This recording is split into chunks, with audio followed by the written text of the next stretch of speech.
الرحمن الرحیم۔ السلام علیکم ناظرین، میں ولی مسوی پروگرام گوشہ ادراک میں آپ کو خوش آمدید کہتا ہوں۔ آج 2 جون ہے، 21 شوال ہے اور بدھ کا روز ہے۔ پروردگار کی بارگاہ میں دعا گو بھی ہوں اور پر امید بھی ہوں کہ پوری دنیا میں آپ جہاں کہیں بھی ہوں گے صدقے میں محمد علی محمد علیہ السلام کے خیر واپس ہوں گے۔ ناظرین، آپ کو ہمارے اس پروگرام کے فارمیٹ کا علم ہے، اس کے اوپر جو ہے وہ ہماری جو پچھلی ہماری نشست تھی آپ کے ساتھ، اس میں ہماری گفتگو ہو رہی تھی پورے گھر کے ماحول کے اوپر، بچے کے فطرت کے اوپر بات ہوئی کہ بچوں کی فطرت کے اوپر جو ہے وہ سارا معاملات کیا ہوتے ہیں، گھر میں جو زوجین کے جو آپس کے تعلقات ہیں ان کے اس پہ گفتگو کرنے کا ڈھنگ، ان کا اٹھنے بیٹھنے کا، عبادت کرنے کا سلیقہ، جتنا بھی پوری زندگی اس کے جو اثرات ہیں وہ بچے کے اوپر کس طرح سے مرتب ہو رہے ہوتے ہیں، ایون جو آپ گفتگو گھر میں کرتے ہیں اس کے کیا اثرات بچے کی شخصیت بنانے میں کار فرما ہوتے ہیں، تمام چیزوں پر جو ہے وہ بات ہوئی۔ دینی تعلیم کا آغاز کس طرح کرنا چاہیے، تمام چیزوں پہ ہم نے گزشتہ جو نشست تھی اس میں بات کی تھی، اور اس وقت ہم بات کریں گے، ہمارا آج کا موضوع رہے گا تربیت اولاد، اور اس میں ہم آگے بڑھائیں گے بات کو، اور تربیت کی اقسام کے اوپر بات کریں گے، کس طرح سے اس میں اس کی اقسام کیا ہیں، کیا اس کو کس طرح سے ہم نے مختلف ایج گروپس کے اندر ڈیوائڈ کرنا ہے، کس وقت کیا ذمہ داری ہے، ان تمام چیزوں کے اوپر آج ہم بات کریں گے۔ تو اس وقت گفتگو کرنے کے لیے ہمارے ساتھ ہمیشہ کی طرح موجود ہے آپ کی ہردل عزیز شخصیت علامہ سید نجم الحسن نقوی صاحب، قبلہ کے پروگرام میں خوش آمدید کہیں گے اور آپ کی خدمت میں سلام عرض کریں گے۔ آپ کی خدمت میں بھی اور تمام تر دیکھنے والوں کی خدمت میں بھی سلام عرض کرتے ہیں۔ پروردگار ہمیں اپنی توفیق اور اطاعت کی توفیق جو ہے عطا فرمائے۔ جزاک اللہ قبلہ، جزاک اللہ۔ تو قبلہ، تربیت کی کتنی اقسام ہوتی ہیں، کس طرح سے بچوں کی جو ہے وہ تربیت کی جاتی ہے، اس میں اس کے کیا اس کے اندر ظریف نقطے ہیں، کیا پہلو ہیں، اس کے اوپر ذرا سی روشنی ڈالیں قبلہ۔ جی بسم اللہ الرحمن الرحیم۔ میں عرض کروں آپ کی خدمت میں، بنیادی طور پر جب ہم کہتے ہیں تربیت کی اقسام، تو در حقیقت یہ تربیت کے مختلف شعبے ہیں جن کی طرف والدین کو اور اساتذہ کو توجہ دینی چاہیے۔ بنیادی صحیح، طور پر بچے کی تربیت میں والدین کا جو رول ہے وہ بنیادی طور پر بہت اہم ہے۔ دوسرا رول جو ہے وہ استاد کا رول بہت ہی اہم ہے۔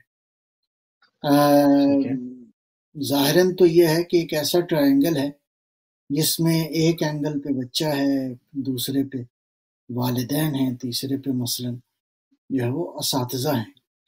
تو صحیح، اس کو ہمیشہ آپس میں مربوط رہنا چاہیے، اس پہ ٹرائنگل کو۔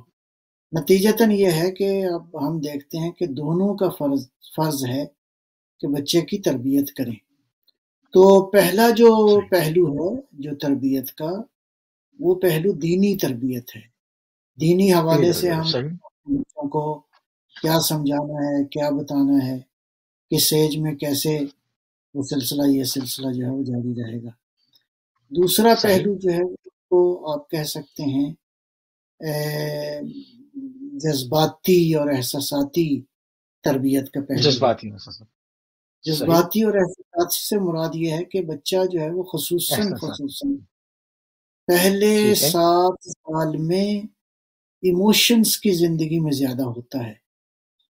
پہلے 7 ایموشنز سال اگر یہ ساری زندگی میں انسان کے ساتھ وابستہ ہوتے ہیں، ایموشنز میں انسان ہوتا ہے، لیکن پہلے 7 سال جو ہے وہ بچہ بالکل ایموشنز کی دنیا میں ہوتا ہے، لہذا اس کے صحیح، ایموشنز کو، اس کے جذبات کو، اس کے احساسات کو کس طرح پاکیزہ بنایا جائے، کس طرح ان صحیح، جذبات میں واقعاً محبت اور الفت کس طرح پیدا کی جائے، اور یعنی کس انداز سے ایک ایسا بیلنسڈ انسان تربیت پائے جس کے احساسات بھی ہمیشہ زندہ رہیں۔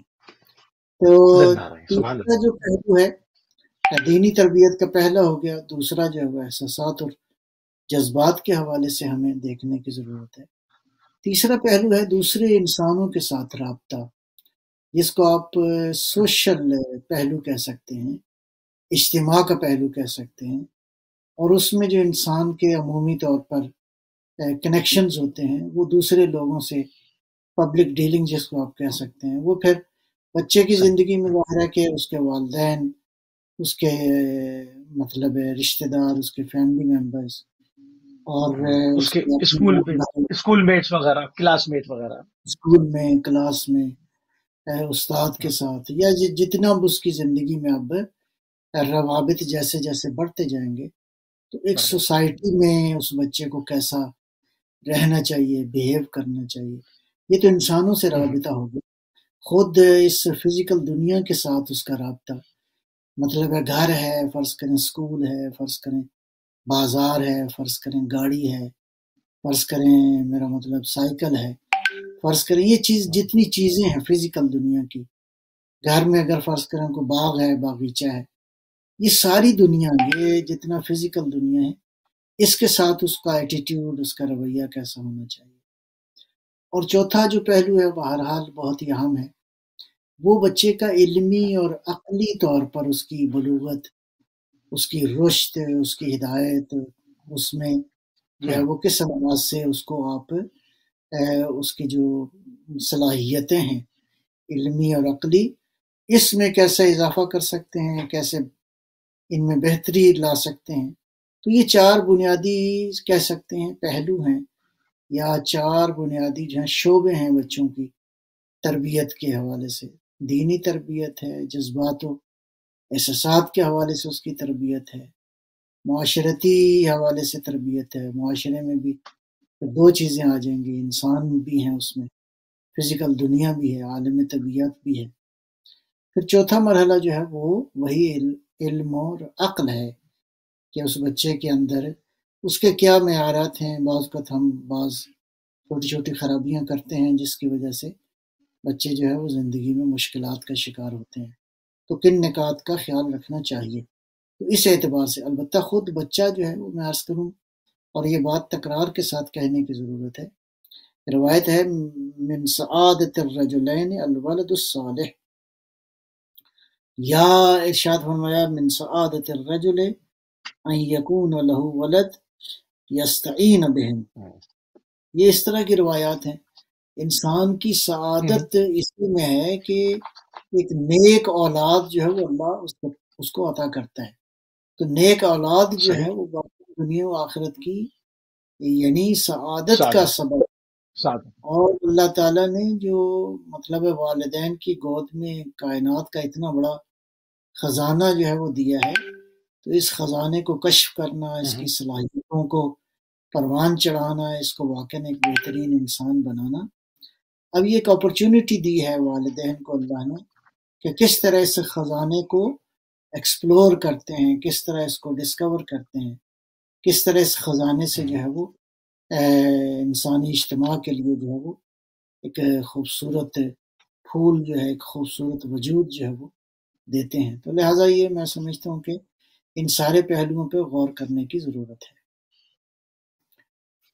صحیح، بہت خوبصورت طریقے سے آپ نے جو اس کا ایک بریک اپ ہے کہ بچے کو شروع کے 7 سال اس کی کیا ایکٹیویٹیز ہونی چاہیے، کیونکہ عموماً ہم دیکھتے ہیں کہ لوگ شروع سے ابھی بچہ چند سال کا ہی ہوتا ہے کہ اس کے اوپر سختی کرنی شروع کر دیتے ہیں، تو اس کے ایک جو ایک اس کا ایک براڈ اپ ہو رہا ہوتا ہے، اس کی جو ذہنی صلاحیتیں پروان چڑھ رہی ہوتی ہیں، اس میں جو ہے وہ ایک فرق آ جاتا ہے. تو ان تمام چیزوں کو بڑا خیال جو ہے رکھنا چاہیے. بہت خوبصورت طریقے سے جو آپ نے فرمایا کہ 7 سال جو ہے وہ بچہ ایک ایموشن کی دنیا میں ہے، اس کو کھیلنا چاہیے، اس کو چھوڑنا چاہیے، گو کہ اس کو اس میں بھی تھوڑا تھوڑا سا سکھانا چاہیے، مگر بہت ہی احتیاط کے ساتھ.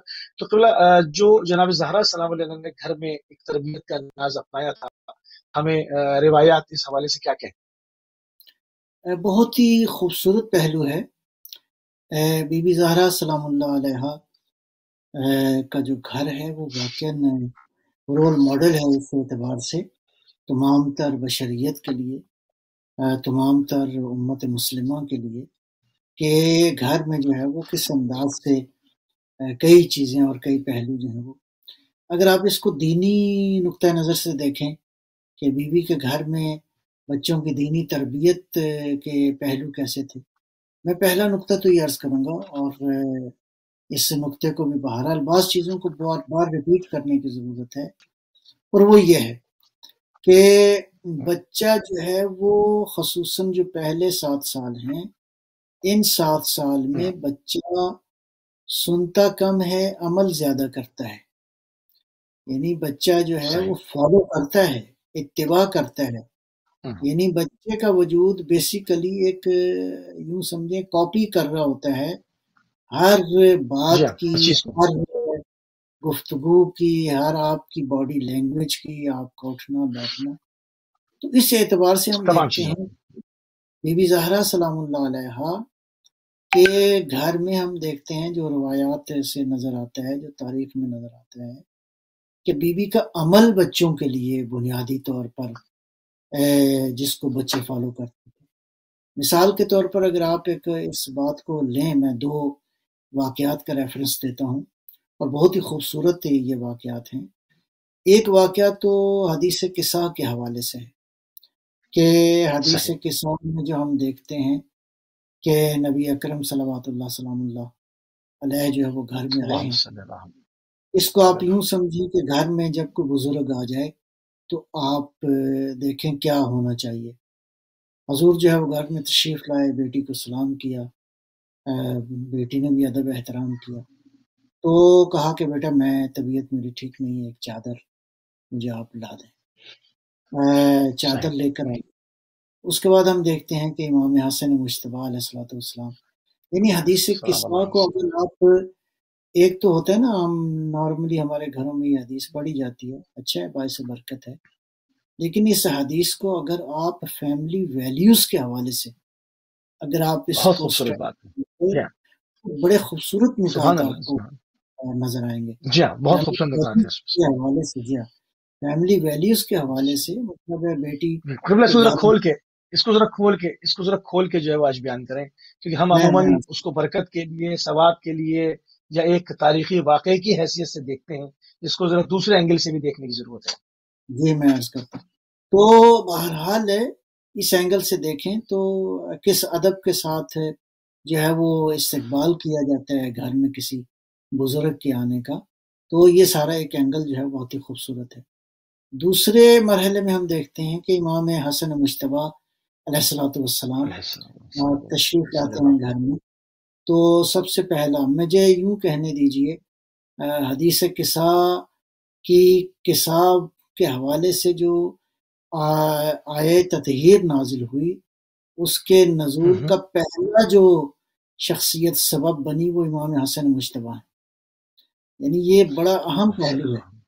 اور یعنی دیکھیں کہ اس بچے کی پاکیزگی کس لیول کی ہے.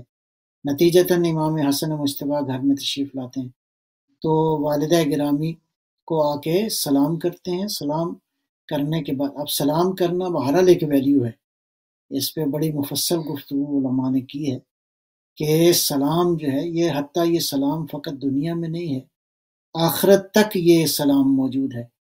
جب اہل بہشت جائیں گے تو قرآن یہ کہتا ہے، فرشتے کہیں گے سلام علیکم بما صبرتم، تم پر سلام ہو، جو ہے وہ تم نے جو صبر کیا ہے اللہ نے تمہیں یہ نعمت عطا فرمائی ہے. یا اسی طرح خود اہل بہشت ایک دوسرے کے کو ملاقات کریں گے تو قرآن فرماتا ہے تحیتم فیہا سلام، یہ ایک دوسرے کی جو زندگی کی دعا کریں گے تو در حقیقت سلام کہیں گے. لہٰذا سلام جو ہے کہنا، سلام کی عادت ہونا، ایک دوسرے کے لیے سلامتی کی دعا کرنا، یہ زندگی کے بنیادی ترین آداب میں سے ہے، دینی آداب میں سے ہے کہ امام حسن مجتبیٰ علیہ الصلوۃ والسلام نے یہ وجہ آ کے اپنی والدہ گرامی کو سلام کیا اور ایک جملہ کہا. یہ جملہ بہت ہی، میں فیملی ویلیوز کی بات کر رہا ہوں، یہ بہت ہی اہم ہے.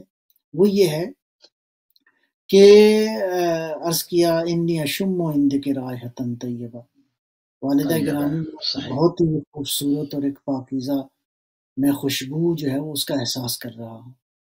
تو آپ دیکھیں کہ جس گھر میں صمیمیت ہو، جس فیملی میں وفائیں ہوں، جس فیملی میں محبتیں موجود ہوں، جس فیملی میں قربتیں اس قدر زیادہ ہوں، تو وہاں انسان اس قدر قابل معرفت ہو، اس قدر معرفت کے لیول پہ ہوتے ہیں کہ ایک دوسرے کی خوشبو کا احساس کرتے ہیں.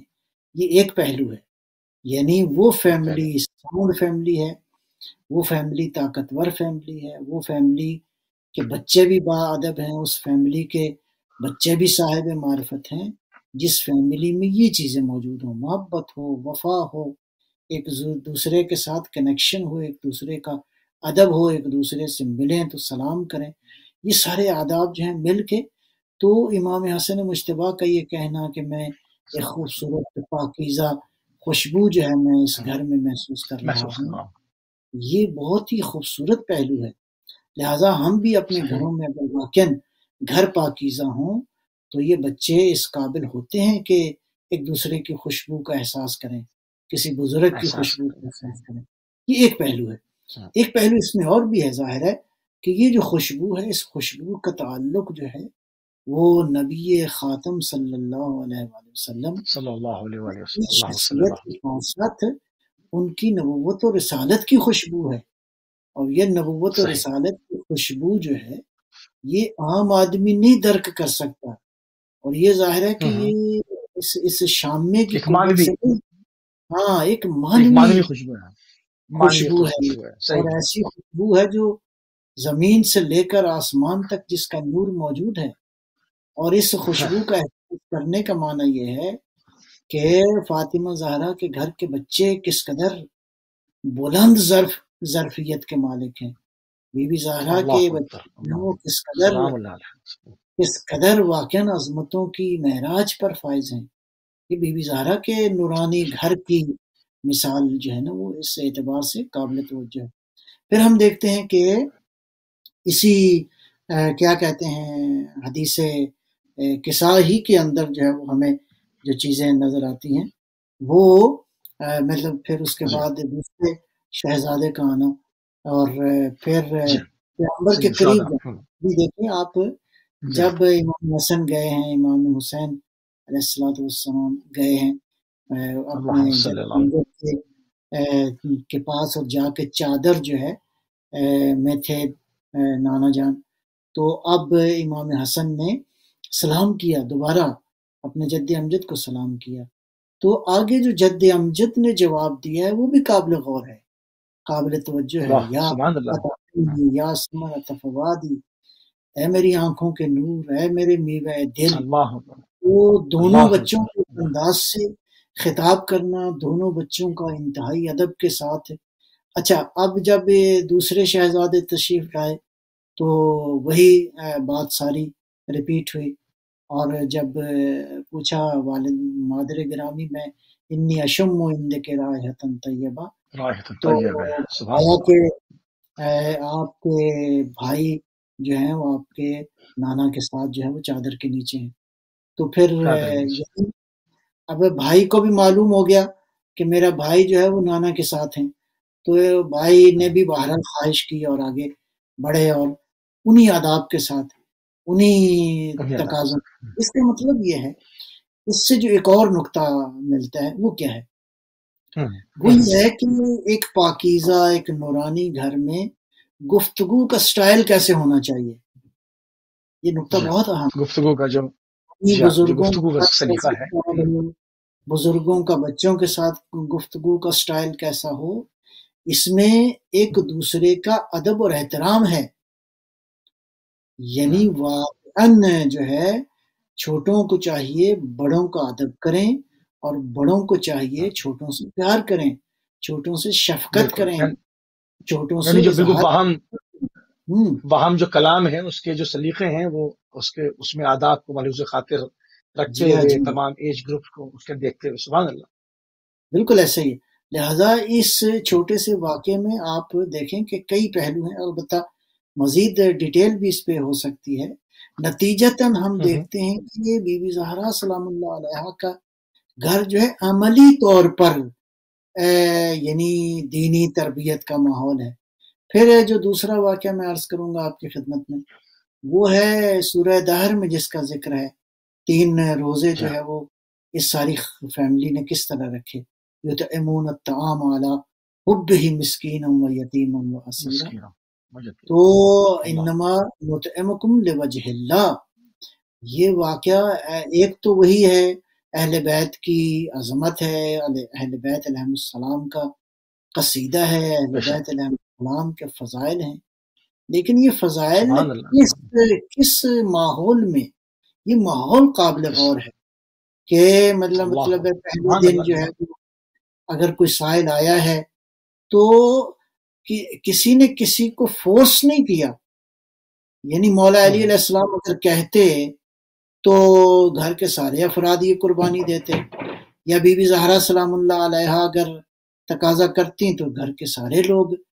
ایسا خوبصورت یہ ماحول ہے کہ مولا امیر المومنین علیہ السلام نے اپنے حصے کا جو تھا فرض کریں جو روٹی تھی وہ جا کے اس سائل کو دے دی، پھر بی بی زہرا سلام اللہ علیہ تشریف لے گئیں تو نمک یا پانی کے ساتھ جو ہے وہ افطار کیا، اسی طرح ان دونوں شہزادوں نے جا کے اپنے حصے، یعنی گویا دیکھیں میں ایک نقطہ بہت میں یہاں عرض کرنے لگا ہوں، وہ یہ ہے بچہ جو ہوتا ہے نا خصوصاً 3 سال 4 سال کا بچہ، وہ ہر چیز کہتا ہے کہ یہ میری ہے، یہ میری ہے، اس کو کوئی ہاتھ نہ لگائے، یعنی اس احساس ملکیت کو چیریٹی اور ایثار کے جذبے میں تبدیل کرنے کے لیے فاطمہ زہرا کے گھر کی طرف دیکھنے کی ضرورت ہے۔ اللہ اکبر، اللہ سبحان اللہ۔ بچے جو جن کا مطلب ہے ہم دیکھتے ہیں دنیا کے سارے بچے جو ہیں وہ اپنی ملکیت کسی کو دینے کو تیار نہیں ہوتے، بلکہ دوسروں کی چیزوں کو بھی کہتے ہیں کہ یہ میری ہے۔ آپ دیکھتے ہیں نا بچے ایک دوسرے کے گھر جاتے ہیں تو بعض اوقات بچوں میں یہ مشکل پیدا ہو جاتی ہے کہ وہ جس گھر میں جاتا ہے اس گھر کے کھلونے بھی وہ کہتا ہے کہ یہ میرے ہیں، وہ پھر بچوں میں مسائل پیدا ہوتے ہیں۔ میں کہتا ہوں کہ یہ فطری احساس ہے اور یہ واقعاً انسان کی فطرت میں ہے، لیکن کس طرح کیا اپنی پوزیشنز کو اپنی چیزوں کو راہ خدا میں کس طرح دینا ہے، آئیے فاطمہ زہرا کے گھر سے سیکھتے ہیں، آئیں گھر فاطمہ زہرا کا بڑی شان کا گھر ہے، بڑی شان کا گھر ہے، قرآن کا گھر ہے، تو یہ گھر اس طرح قرآن کی تعلیمات کو جنہوں نے اپنی عملی زندگی سے کس انداز سے پیش کیا ہے، لہٰذا یہ 3 دن تک روزہ رکھنا اور اس ایثار میں اس قربانی میں اس گھر کی وہ کنیز بھی شامل ہیں حضرت فضہ رضی اللہ تعالیٰ عنہ، تو درود السلام ہو ان کے اوپر بھی۔ تو اس گھر کی مطلب آپ دیکھیں ماحول کیسا خوبصورت ہے، گویا میں عرض کر رہا ہوں کہ اس گھر میں عمل تھا، کہنے کی ضرورت نہیں پڑی۔ جب ماں باپ والدین جب ایثار کرتے ہیں تو بچے پھر ایثار سیکھتے ہیں، بچے جو ہیں اس چیز کو سیکھتے ہیں۔ یا ہم دیکھتے ہیں کہ بی بی کو کہنے کی ضرورت نہیں ہوتی تھی کہ میرے بچوں قرآن پڑھو، قرآن کی تلاوت کرو، سیدہ خود تلاوت کرتی تھیں، بچے بھی تلاوت کرتے تھے، سیدہ خود نماز پڑھتی تھی، بچے بھی نماز پڑھتے تھے، اور وہ واقعہ بڑا معروف ہے اور خوبصورت واقعہ ہے، فیملی ویلیوز کے حوالے سے اگر اس کو دیکھا جائے تو بہت ہی امپورٹنٹ ہے، جس میں امام حسن مجتبیٰ علیہ السلام جیسے کہ تاریخ بہت ہی چھوٹی عمر تھی، غالباً 4 سال یا 5 سال کی سن مبارک تھا آپ کا، تو ایک دن روایت کے جملے تقریباً مفہوم یہ ہے کہ میں نے دیکھا کہ میری والدہ جو ہیں شب جمعہ ہے اور انہوں نے ساری رات جو ہے یہ رات اللہ کی عبادت میں گزاری ہے۔ جو بیٹا اپنی ماں کو اس طرح دیکھے گا کیا وہ عبادت نہیں ہوگا؟ کیا وہ نماز تہجد نہیں پڑھے گا؟ جی کیا وہ دعائیں نہیں مانگے گا؟ فاطمہ جیسی ماں کو جب وہ دیکھتا ہے کہ سارے دن کے کام کاج کرنے کے بعد انہوں نے شب جمعہ جو ہے یعنی خود پریکٹیکل کر کے دکھایا ہے، ایک اسوا، اگر ہم ان کو اپنی زندگی کا اسوا بنائیں، ہم کہتے تو ہیں مگر ہماری زندگی میں اسوے جو ہیں وہ بہت مختلف ہوتے ہیں، بعض کو ہمیں معلوم بھی نہیں ہوتا، ہم کہتے ہیں مگر ہماری زندگی میں اسوا وہ نہیں ہوتے، اگر ہم حقیقی طور سے ان کو اسوا بنائیں اور اس کو فالو کریں تو رزلٹ کچھ اور ہوگا انشاءاللہ۔ ایسے ہی ہے جی، ایسے ہی تو والدین پہلا رول ماڈل ہیں، والدہ اپنی جگہ پر، والد اپنی جگہ پر، نتیجتاً آپ جو کریں گے بحیثیت ماں باپ آپ کو کہنے کی ضرورت نہیں ہوگی، آٹومیٹیکلی وہ بچہ سیکھے گا، وہ بچہ فالو کرے گا۔ لہٰذا پہلا مرحلہ یہ ہے کہ بچوں کے ساتھ جو ہے وہ بچوں کو کہنے کی ہمارے ہاں جو تربیت کا انداز ہے وہ زیادہ آمرانہ ہے، حاکمانہ ہے، یہ کرو وہ کرو، یہ نہ کرو وہ نہ کرو، یہ نہ کرو وہ نہ کرو، نہیں۔ آپ دیکھیں کہ اچھا، پھر میں گزشتہ اس میں بھی عرض کیا، نشست میں بھی، کہ جس طرح میاں بیوی کے آپس میں تعلقات ہوں گے وہ سارے کے سارے اثر انداز ہوں گے ان بچوں کے اوپر۔ نتیجتاً ہم دیکھتے ہیں اس واقعے میں کہ میں نے دیکھا کہ میری والدہ نے ساری رات عبادت میں گزاری ہے، پھر نماز تہجد کی وہ جو آخری دعا ہے قنوت کے اندر، اس دعا میں نے دیکھا کہ میری والدہ نے، ویسے بھی مستحب ہے، ہم نے سنا ہے، پڑھا ہے کہ 40 مومنین کا نام لے کر ان کے لیے دعا کی جائے۔ دعا کیا کریں۔ خوبصورت ہے، یعنی کیا خوبصورت ہے، یعنی باقی اچھا، مومنین کے اس کو تھوڑا سا اور کھول دیں۔ عموماً لوگ اس میں سے مرحومین کے ہی نام لیتے ہیں، تو کیا ان کے بھی نام لیے جا سکتے ہیں جو زندہ ہیں؟ کیونکہ ان کی زندگی کے لیے بھی تو دعا ان کو چاہیے ہے۔ اس کو تھوڑا بالکل سا اس پر ایسے ہی واضح کر دیں، لوگوں کے ایسے لیے ہی ہے، اچھا ہو جائے گا ذرا۔ جی ایسے ہی ہے، میں عرض کروں تو 40 مومنین مسلمانوں کے، سب مرحومین کے نہیں، بلکہ ایک ایک ہمسائے کے، فلاں ہمسائے کا نام لیا، فلاں کا نام لیا، فلاں کا نام لیا۔ سبحان اللہ، سبحان اللہ۔ بی بی نے 40 سے زیادہ، مطلب ہے یعنی ساری امت کو اپنی دعاؤں میں شامل کیا سیدہ فاطمہ زہرا نے۔ یعنی یہ واقعی سبحان سیرت اللہ۔ طیبہ ہے، یہ نہیں کہ خالی مرحومین کے لیے آپ کریں، ضرور کریں مرحومین کے لیے بھی، لیکن ان زندہ انسانوں کے لیے آپ دیکھیں نا کیا خوبصورت دعا ہے وہ ماہ رمضان کی، اللہم ادخل علی اہل القبور السرور۔ آپ دنیا کے سارے اہل قبور کے لیے دعا مانگ رہے ہیں، کیا خوبصورت ہے۔ اللہ اکبر، یعنی سبحان خدا اللہ۔ کی رحمت تو بہت وسیع ہے، آگے اس کا اپنا فیصلہ ہے، اس نے رحمت کہاں کیسے پہنچانی ہے، وہ مالک ہے، وہ رحم، میرا مطلب اس نے کس اچھا، یہ انداز تو سے۔ ہر انسان کی، اچھا یہ تو بعض دفعہ ہر انسان کی ظرفیت پر ہے۔ ہم نے بعض لوگ ایسے بھی دیکھے ہیں جو کشادہ دل ہوتے ہیں، جو سب کے لیے دعا کرتے ہیں۔ بعض ہم نے ایسے دیکھے ہیں جو دعا میں بھی بخل کرتے ہیں، صرف انہوں نے باقاعدہ ایسی ایک فہرست بنائی ہوئی ہوتی ہے جو بالکل قریبی رشتہ دار، اس کے علاوہ وہ کسی کو سورہ فاتحہ پڑھنے کے بھی جو ہے وہ اس حق میں نہیں ہوتے۔ تو یہ ایک انسان کو بھی ایک کشادہ دلی کا جو ہے وہ ایک مظاہرہ کرنا چاہیے اور سب کے لیے دعا کرنی چاہیے، کیونکہ کل وہ بھی اسی دعا کا محتاج ہوگا اور سب کی دعاؤں میں وہ بھی منتظر ہوگا کہ کوئی میرے لیے بھی دعا کرے۔ ان چیزوں کو تھوڑا سا ہمیں اس کے اوپر لوگوں کو فورس کرنا چاہیے، ان کو ذرا جھنجھوڑنا چاہیے۔ میں عرض کروں گا کہ آپ کا جو پہلو آپ نے بیان کیا ہے بہت ہی امپورٹنٹ ہے۔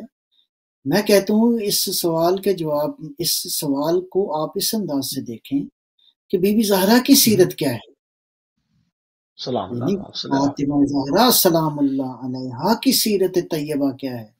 امام مجتبیٰ بیان کر رہے ہیں کہ میری والد گرامی نے رات کی تاریکی میں، اور وہ بھی نماز تہجد میں، عام حالات میں نہیں، اللہ اکبر، یعنی اللہ نماز اکبر۔ تہجد میں جب اللہ سے ہم کلام ہیں، اپنے پروردگار سے محو گفتگو ہیں سیدہ، تو ایک ایک مومن کے لیے جو ہے وہ ایک ایک مسلم، دعا یعنی فرما گویا وہ بھی کنیکٹ کر رہی ہیں اپنے آپ کو سارے اہل ایمان و اسلام کے ساتھ، ساری بلکہ انسانیت کے ساتھ۔ ظاہر ہے کہ یہ اس رسالت کا جزو ہے جس کے پیغمبر نے فرمایا فاطمہ بضعۃ منی، فاطمہ میرا جز ہے، فاطمہ میرا ٹکڑا ہے، فاطمہ میرا حصہ ہے۔ لہٰذا بی بی کی سیرت یہ ہے کہ سب کے لیے دعا کرو، اور پھر کب اس عام حالات میں نہیں، وہ حالت جو اللہ جہاں آپ اللہ سے گفتگو کر رہے ہیں۔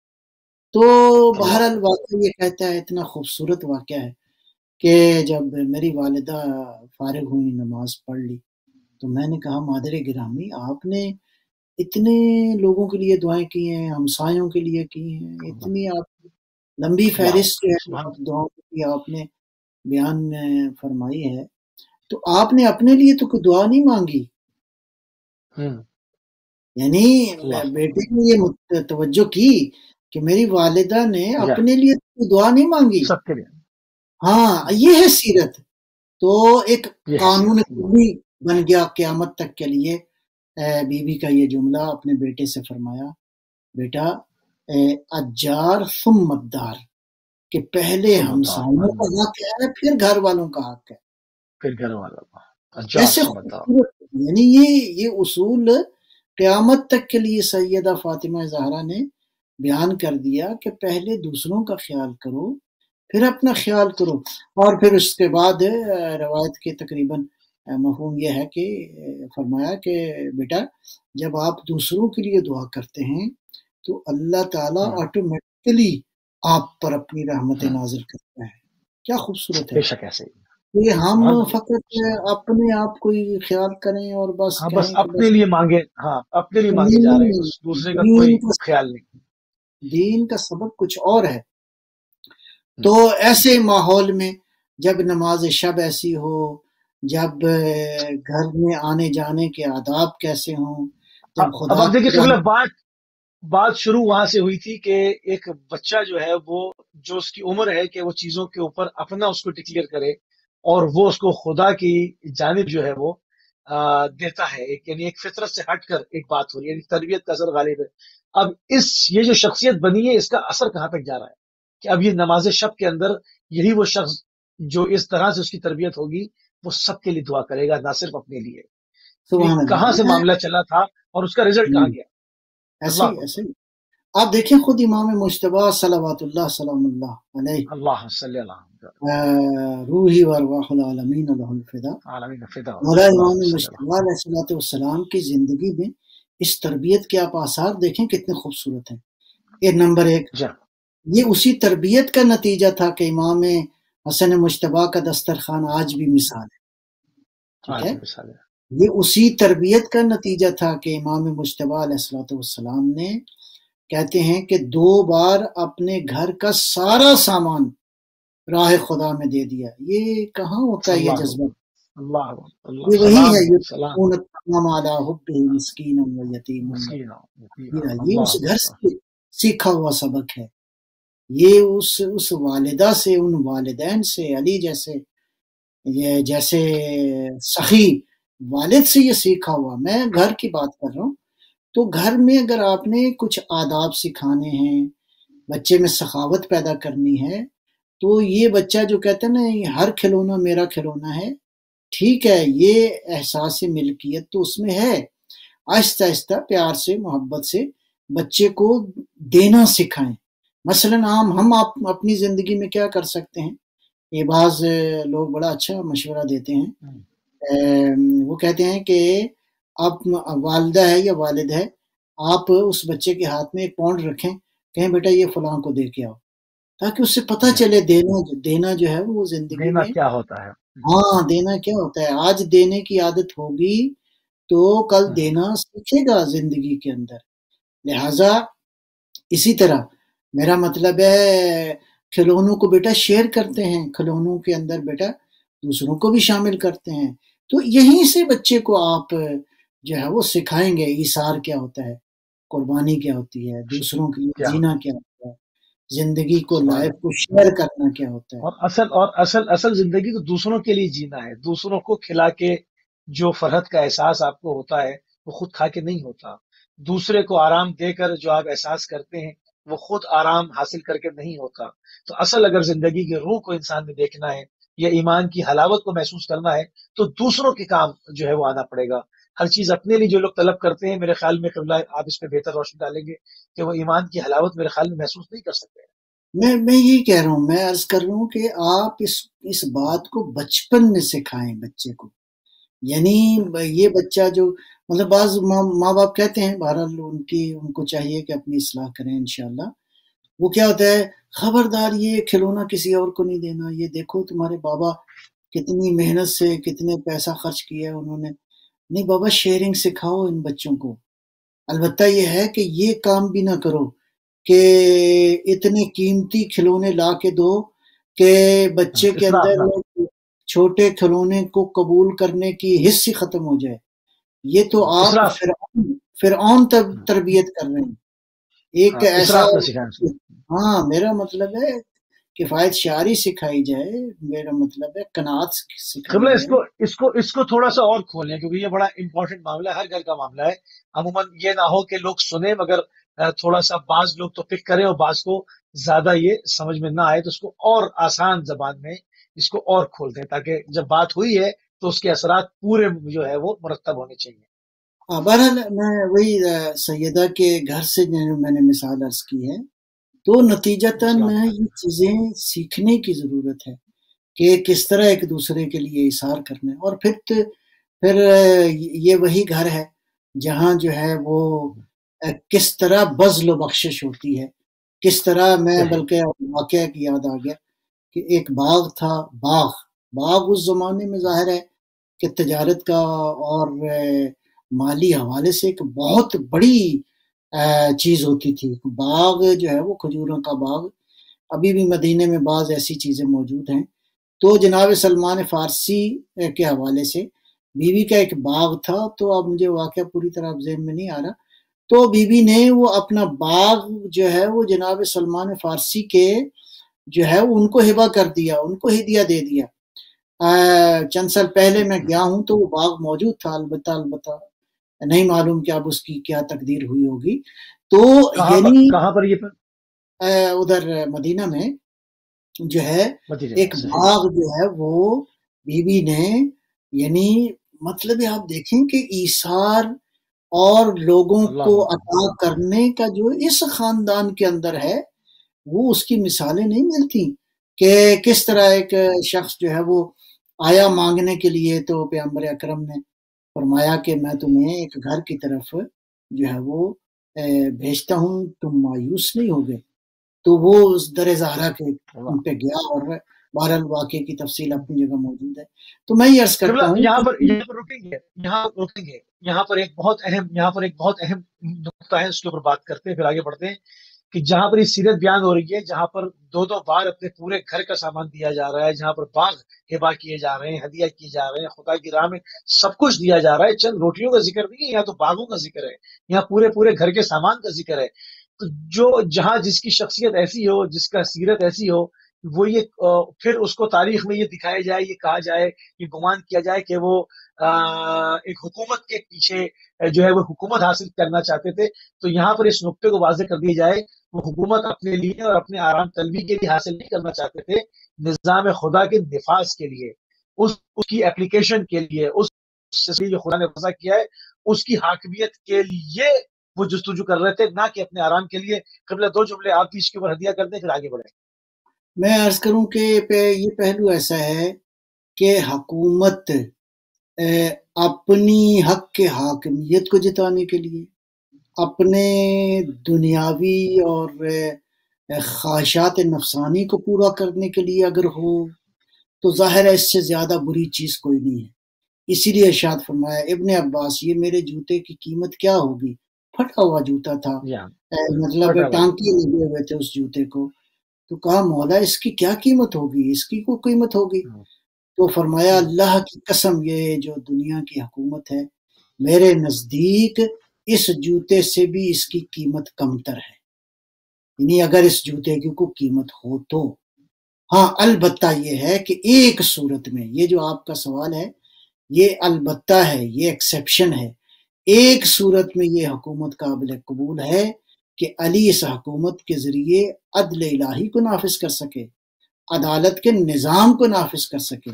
لہذا یہ بات سمجھنے کی ضرورت ہے کہ اہل بیت بنیادی طور پر حکومت اصل نہیں ہے، اصل عدالت ہے، اصل قرآن کی تعلیمات ہے، اصل دین ہے، اصل نبوت، اصل اور حقیقت جو ہے وہ رسالت ہے، وہ نظام الہی ہے. اس نظام الہی کی ایک چھوٹی سی یوں سمجھیں کہ شق جو ہے وہ حکومت ہے، نہ کہ حکومت سب کچھ.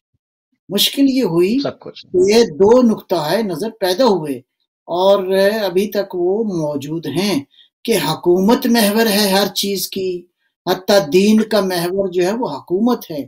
اہل بیت کا عمل اور سیرت یہ تھی، انبیاء کی سیرت یہ تھی، حکومت اصل نہیں ہے، اصل نبوت ہے، اصل جو ہے وہ قرآن کریم ہے، اصل جو ہے وہ اللہ کی الہی تعلیمات ہیں، نظام الہی. اس کے حکومت کے ذریعے اگر انسانوں کی عدالت، انسانوں میں عدالت کا نظام رائج ہو جائے تو یہ نبوت کے اہداف میں سے ایک بہت بڑا ہدف ہے. نتیجتاً وہ جو بخشنے والے تھے جنہوں نے اتنا کچھ بخشا، بلکہ میں عرض کروں کہ اہل بیت علیہ السلام کی بخشش پیغمبر اکرم علیہ السلام سے لے کر مولا مہدی تک بخشش اتنی زیادہ ہے، میں ایک مبالغہ اگر کروں تو بیجا نہیں ہوگا کہ اگر اس دولت کو اگر کوئی گننا چاہے تو گن نہیں سکتا، اتنی دولت راہ خدا میں دی ہے۔ تو لہٰذا یہ بات بہت واضح ہے کہ دولت اور حاکمیت مورد مطمع نظر کبھی بھی اہل بیت کا نہیں تھا، وہ اس انداز سے کہ اس سے وہ اپنی دنیا کو بہتر بنائے۔ حکومت اگر تھی تو اہل یہی تھے۔ اگر اہل بیت کو فرض کریں جس انداز سے بہرحال ہم دلائل دیتے ہیں کہ اگر اہل بیت کو تاریخ میں موقع دے دیا جاتا حکومت کا تو اہل بیت کا فائدہ نہ ہوتا، امت کا فائدہ ہوتا، بشریت کا فائدہ ہوتا، انسانوں کو فائدہ ملتا، اس لیے کہ نبوت اور کیا کہتے ہیں رسالت اور اسی طرح اس کے بعد یہ جو نظام ہے جس کو ہم امامت کا نظام کہتے ہیں، یہ بنیادی یہ سب نہ ہوتا جو آج اس طرح سے نہ ہوتا حشر جو آج ہے، بے شک ایسی ہے، بالکل ایسی ہے۔ بہرحال آگے چلتے ہیں، میں دوسرا پہلو عرض کروں گا یہاں پہ، وہ ہے یہ تو دینی تربیت کے حوالے سے کچھ تھوڑی سی گفتگو میں نے عرض کی ہے، اور اگلی جو پہلو ہے وہ ہے محبت، وہ ہے عطوفت، وہ ہے احساس اور جذبات اور ایموشنز، کہ ان ایموشنز کو کس طرح پاک رکھا جائے، ان ایموشنز کو جو ہے وہ کس انداز سے جو ہے وہ دین کے حوالے سے اور تربیت کے حوالے سے دیکھا جائے۔ تو میں ایک دو چیزیں جو ہیں وہ عرض کروں گا فی الحال آپ کی خدمت میں، اور وہ کیا ہے؟ کہتے ہیں کہ امام حسن مجتبیٰ علیہ السلام جو ہے وہ کیا کہتے ہیں، بچے ظاہرہ کے دونوں بچوں کے بارے میں یہ روایات بھی موجود ہیں کہ مدینہ میں باہر جا کے باقی بچوں کے ساتھ کھیلتے تھے۔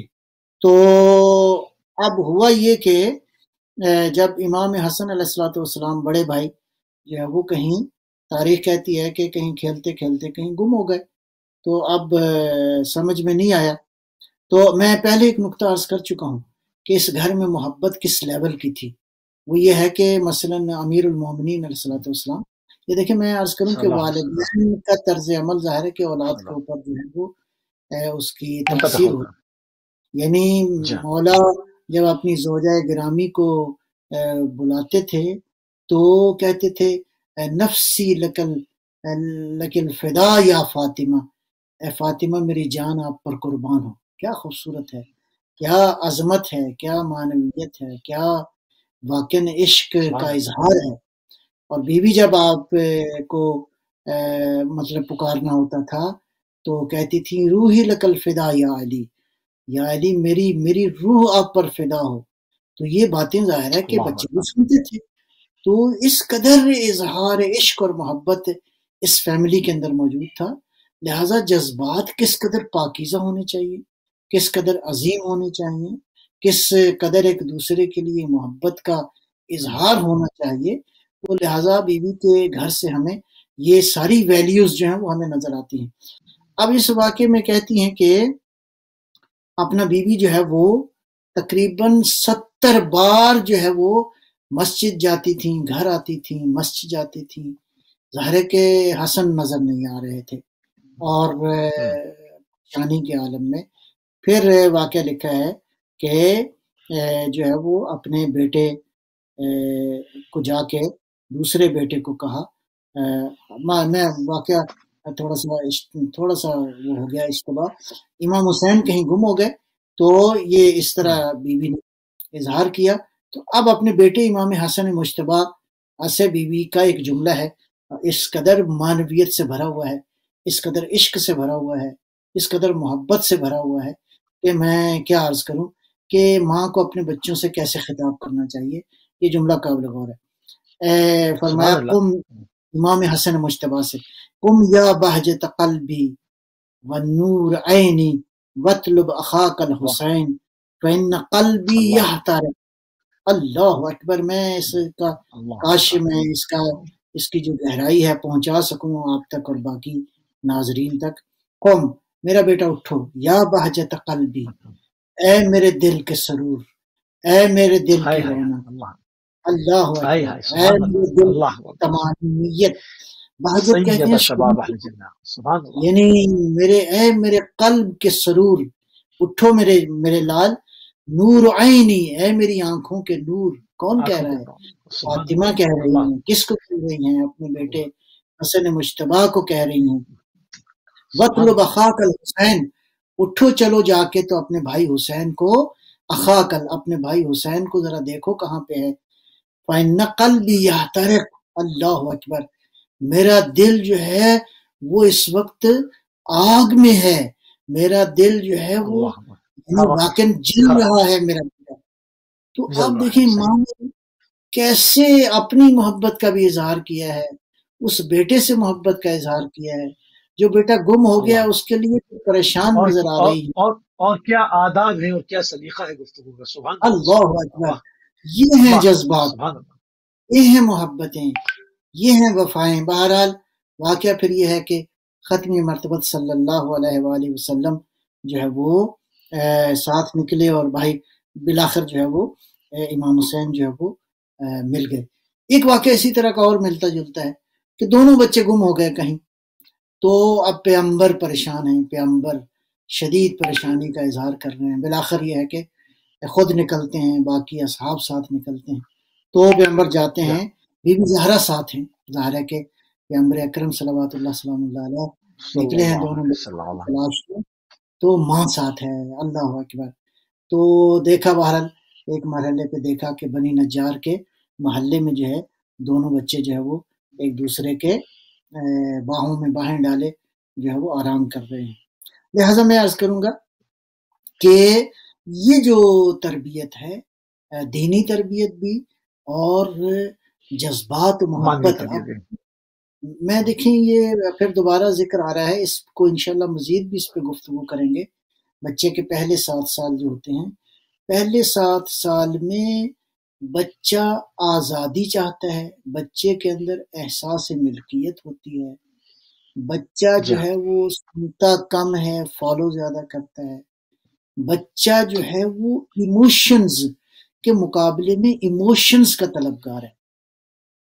یعنی یہ بچہ جو ہے پاکیزہ محبتوں کا طلبگار ہے، فطرت کے دیے ہوئے وجود کے ساتھ. اللہ نے اس بچے کی فطرت میں ودیت کیا ہے، وہ در حقیقت ان پاکیزہ جذبات کو وہ چاہتا ہے. لہٰذا ان پاکیزہ جذبات سے آپ جو بچے اس طرح تربیت پائیں گے، کیا خیال ہے کہ وہ منحرف ہو جائیں گے؟ چانسز کم ہیں. اگرچہ مطلب اور عوامل بھی اس پہ بھی ہم بحث کریں گے. اس میں معاشرے کا ایک عامل ہے، اس میں دوستی اور ماحول کا ایک عامل ہے، یہ مختلف فیکٹرز ہیں. لیکن بہرحال جب آپ اس انداز سے عشق خدا پیدا کریں گے، ایثار پیدا کریں گے، آداب پیدا کریں گے، ایک دوسرے یعنی فیملی ایک دوسرے سے کس طرح محبتوں کا محور. ایک بات اور میں یہاں پہ عرض کرتے چلا جاؤں، وہ ہے کہ ایک واقعہ بڑا بہرحال ذکر کیا ہے مورخین نے اور بہت ہی خوبصورت واقعہ ہے. اور وہ واقعہ یہ ہے کہ ایک دن امام حسن مجتبیٰ علیہ السلام گھر آئے، تو گھر آ کے تو اپنی والدہ کو بیان کیا کہ آج وحی جو ہے وہ کیا نازل ہوئی ہے. میں عرض کروں کہ یہ بی بی سلام اللہ علیہ خود بچوں کو تیار کرتی تھیں، دونوں بیٹوں کو، کہ مسجد میں جائیں اور جا کے وہاں پہ دیکھیں آپ کے نانا نے کیا کہا ہے، اگر کوئی وحی نازل ہوئی ہے تو وہ کیا اس کی صورت ہے. اور یہ بالکل بچپن میں 4 سال 3 سال 4 سال کی عمر کے اندر ان بچوں نے یہ سیکھا کہ جائیں مسجد جائیں. آج ہم اپنے بچوں کو مسجدوں میں نہیں لے جاتے، دینی مراکز میں نہیں لے جاتے. انفارچونیٹلی یہ ہمارے اندر جو چیز پائی جاتی ہے یہ ٹھیک نہیں ہے. زہرا جو ہیں مولا علی علیہ السلام، ان کی بچوں کو تربیت یہ تھی کہ یہ بچوں کو بھیجتے تھے، لے جاتے تھے خود جا کے. تو وہ میرا مطلب ہے اس سے انسان مسجد میں جانے سے ہزاروں باتیں اس انسان سیکھتا ہے، خصوصاً بچے جو ہیں. ایک تو یہ ہے کہ لوگوں سے رابطہ ہوتا ہے، پھر یہ ہے کہ ایک مانوی ماحول میں بچے جب دیکھتے ہیں نماز کیسے ہو رہی ہے، کیسے نماز کے اندر لوگ دعائیں کیسے مانگ رہے ہیں، فرض کریں یہ ساری چیزیں، اللہ کی بارگاہ میں سجدہ کیسا ہونا چاہیے، خدا کی کیسا ہونا چاہیے. تو تو اس میں واقعہ یہ ملتا ہے کہ یہ بی بی زہرا کی تعلیمات کا نتیجہ تھا نا. تو آئے اور قبلہ آ جسٹ 1 منٹ رہ گیا. جی ہاں 1 منٹ رہ گیا ہمارے پاس. میں اس کو اسی کو کمپائل کرتا ہوں. تو پھر مولا علی علیہ السلام آئے تو بیان کرنے لگے تو بی بی مسکرائیں, کہا یہ تو پتہ چل گیا ہے. مجھے کہا کس نے بتایا؟ کہا آپ کے بیٹے حسن نے. دیکھیں یہ وحی کو بیان کرنا یہ خالی لفظوں کا بیان نہیں ہے, وہی اپنی سنگینی اپنی عظمت کے ساتھ جو ہے نانا سے سنا اور آپ کے والدہ کو آ کے بیان کرنا, یہ تربیت کا حصہ تھا کہ باہر اگر کوئی نیک بات کوئی اچھی بات سنو تو گھر میں آ کے شیئر کرو. یہ اسی وقت شیئرنگ ہوتی ہے جب آپ نے اس طرح کا میدان اپنے کو دیا. السلام علیکم. بہت شکریہ, بہت جزاک اللہ قبلہ. بہت ہی خوبصورت جو ہے آج کی گفتگو رہی.